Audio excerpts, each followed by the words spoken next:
ବାପୁ ଘରକୁ ଆସିଥିଲା ସେ ନଈ ଦେଖିନି ନଈକି ଘରେ ଆଣିକି ଘରେ କୋଉଠି ଘର ଛାଡି ପଦାକୁ ଯାଇନା କିନ୍ତୁ ମୋ ପୁଅକୁ ଆଜି ମାରିଦେଲେ ଯଦି ସେ ନଈକି ତାକୁ ଡାକିଲ ମୁଁ ପଚାରିଛି ମତେ ସେ କହୁଛି ମାମା ବଳିଆ ମତେ ଡାକୁଛି ରଙ୍ଗ ଖେଳିବାକୁ ନଈ ମୁଁ ମନା କରିଛି ତାକୁ ଜୋର ଜବରଦସ୍ତି କରି ତାକୁ ନିଆଯାଇଛି ମୋ ପୁଅକୁ ମତେ ଫେରେଇ ଦିଆଯାଉ ନହେଲେ ମୁଁ ସେଇଠି ସୁଇସାଇଡ୍ କରିଦେବି ମୋର ଗୋଟାଇ ମୋ ସଂସାର ବାସିଗଲା ଆମ ଘରେ କେହି ନାହାନ୍ତି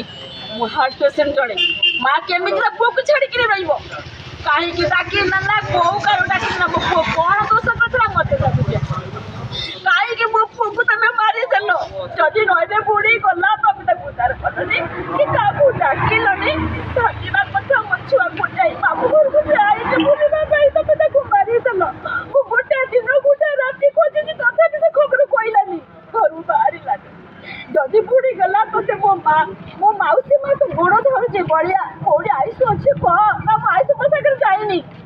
ମୁଁ ଆସିଛି ପଚାରିଛି ଘରେ ତାକୁ ସମସ୍ତେ ଜାଣନ୍ତି ପୁଅ ମୋ ପୁଅକୁ ମାରି ଦେଇଛି ତା ସାଙ୍ଗରେ ଯୋଉ ପୁଅ ଅଛି ଯିଏ ବି ମାରିଛି ତାକୁ ଆଇନ ଦଣ୍ଡ ଦିଆଯାଉ ନଚେତ ମୁଁ ଏ ଏରିଆ ଛାଡ଼ି ଯିବିନି ଏଠି ସୁଇସାଇଡ୍ କରିଦେବି ତାକୁ ଯେ ଧରା ଯାଉ ମୋ ପୁଅକୁ 15 ବର୍ଷର ପୁଅ ବହୁତ ସ୍ୱପ୍ନ ସେ ଦେଖିଥିଲା ମୁଁ ଗୋଟାଇ ବିଲି ଛୁଆକୁ ପାଠ ପଢ଼େଇ ତାକୁ ମଣିଷ କରିବି ମୋ ଦୁଃଖ ଅଭାବ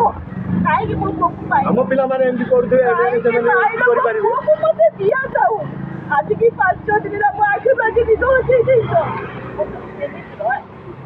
ମୋ ଘରେ କେହି ନାହାନ୍ତି ମୋ ବୁଢ଼ା ଶ୍ୱଶୁର ଶାଶୁ ପଡ଼ି ରହିଛନ୍ତି